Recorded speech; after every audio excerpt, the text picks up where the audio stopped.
Hello and welcome to our next unit, Solving Oblique Triangles. Our first lesson today is going to be dealing with the law of sines, but we got a couple of things we need to know. What is an oblique triangle and how are we going to solve them? All right, so oblique real quickly just means non-right triangles.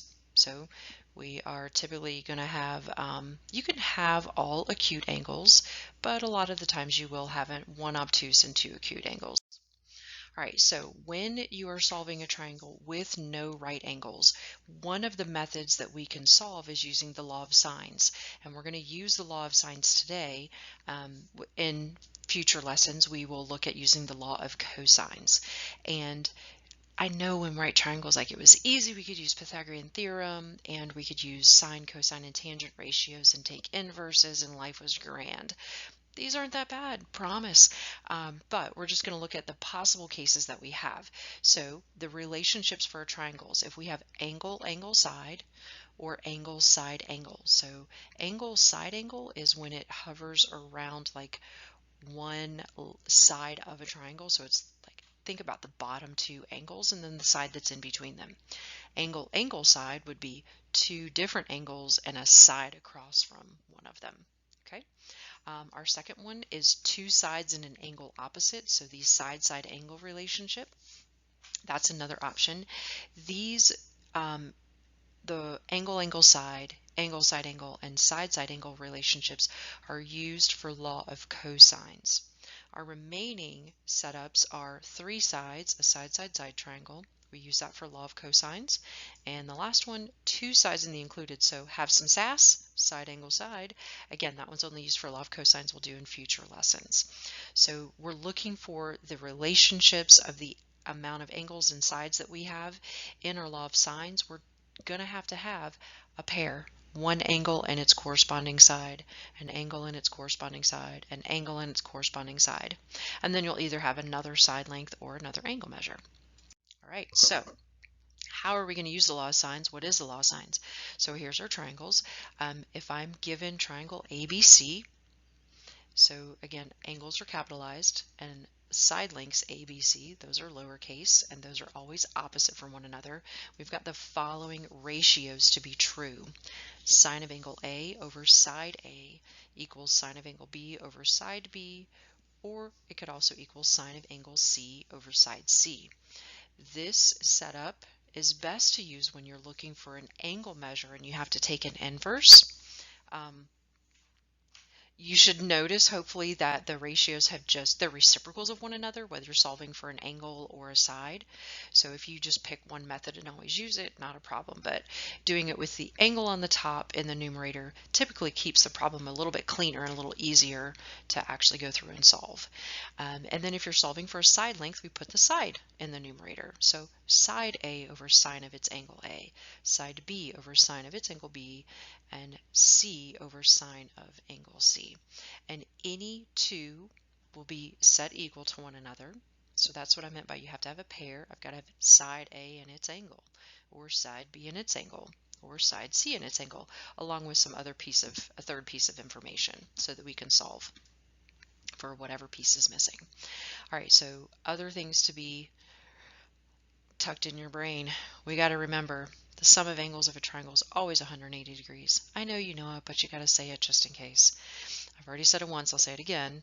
The angles are always capitalized, angle A, angle B, angle C, and the sides are always in lowercase. Little a, little b, little c stand for the side lengths. Okay, so just dig back into geometry. Oh, geometry. Just kidding. And then the last little piece to remember is that our angles and sides are always opposite from one another on the triangle. Angle A is across from its side. Angle C is across from its side, and side B is across from its angle, and so forth. All right, so here is our first example. Questions we want to ask ourselves. Do we have a pair? Do I have an angle and its side? Then we'll set up our ratios to use the law of sines. and then we'll cross multiply and solve. So in this triangle, we have triangle ABC with angle A being 108 degrees. That's an obtuse angle, and its side length is 24. And then I have angle B, which is 33 degrees. That's acute, and opposite its side B, which is the unknown. It says determine the length of side B. Okay, so do we have a pair? Do I have an angle and its side? Check, we sure do. And we are going to look for side B and determine its length. Other things to remember, guys.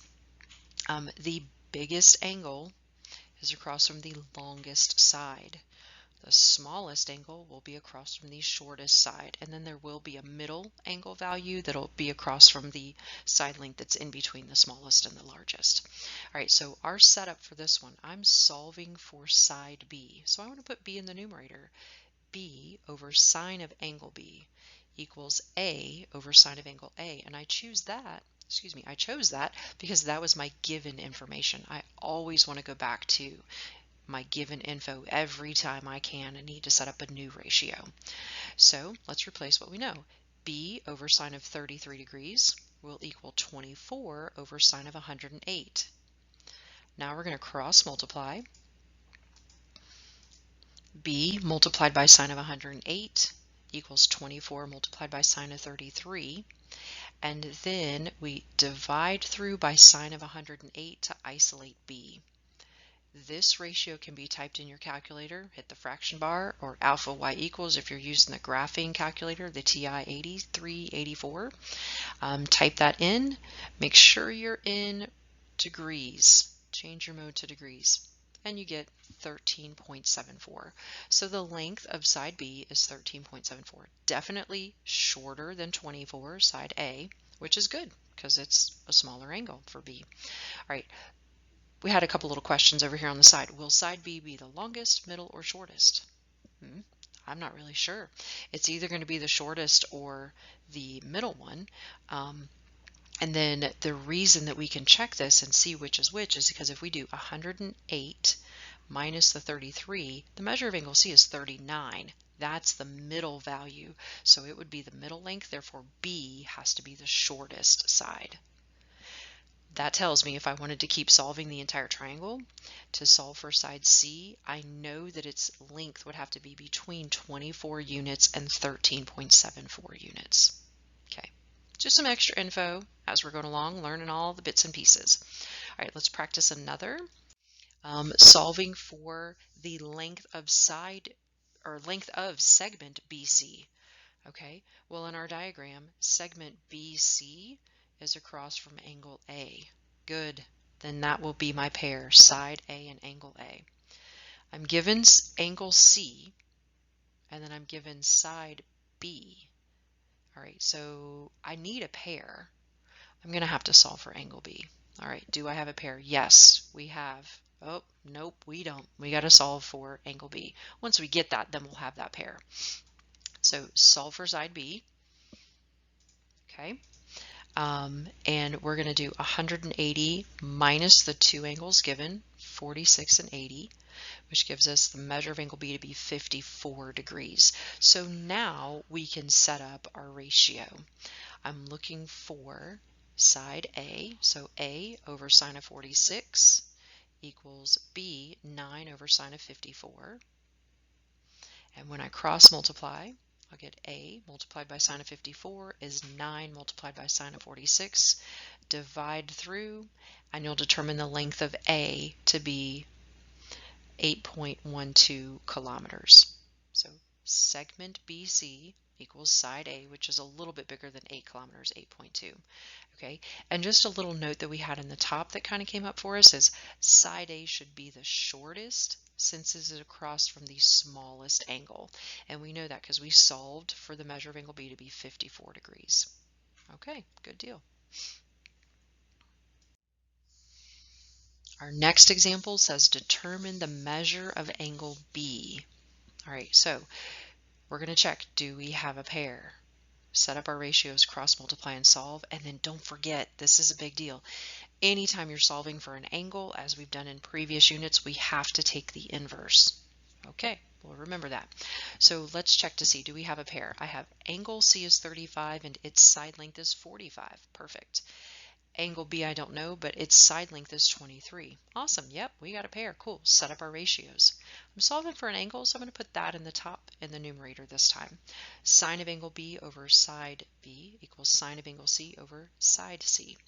So sine of B over 23 equals sine of 35 degrees over 45. Cross multiply. 45 sine of B equals 23 sine of 35. And then we're going to divide through by 45 to isolate sine of B. Now this is when we're going to take our inverse. Solving for angle B, we have to take the inverse of both sides. I just show it in one step. So B is going to equal sine inverse of that big ratio. 23 multiplied by sine of 35 degrees divided by 45. Okay, remember, second sine to get the angle measure, the inverse. Hit your fraction bar and type it in so you don't make any silly mistakes, just as is. The measure of angle B is a little bit more than 17 degrees, 17.05 degrees. All right, good deal.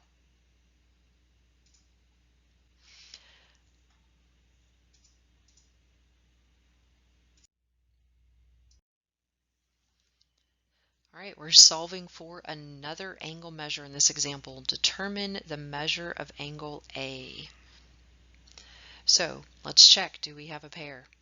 I have angle B is 74 degrees. Side A is 14 inches. Angle A I don't know. Side B is 33 inches, and I know nothing about angle C or side C. Okay, we do in fact have a pair. We have angle B and its side, so we can solve for angle A. Perfect. Set up our ratios. So sine of angle A over its side length 14 will equal sine of B, which is 74 degrees, over its side length 33. Okay, cross multiply. 33 multiplied by sine of A will give us 14 multiplied by sine of 74 degrees. And then we need to isolate sine of A by dividing through by 33. And then we'll be able to take the inverse, sine inverse of that ratio. 14 sine of 74 degrees divided by 33 gives us an angle of 24.07 degrees for the measure of angle A. Cool. We could very easily solve for the measure of angle C, so that'd be 180 minus the 74 for B minus the 24.07 for A. All right, here's our final example for today's lesson using the law of sines to solve oblique or non-right triangles.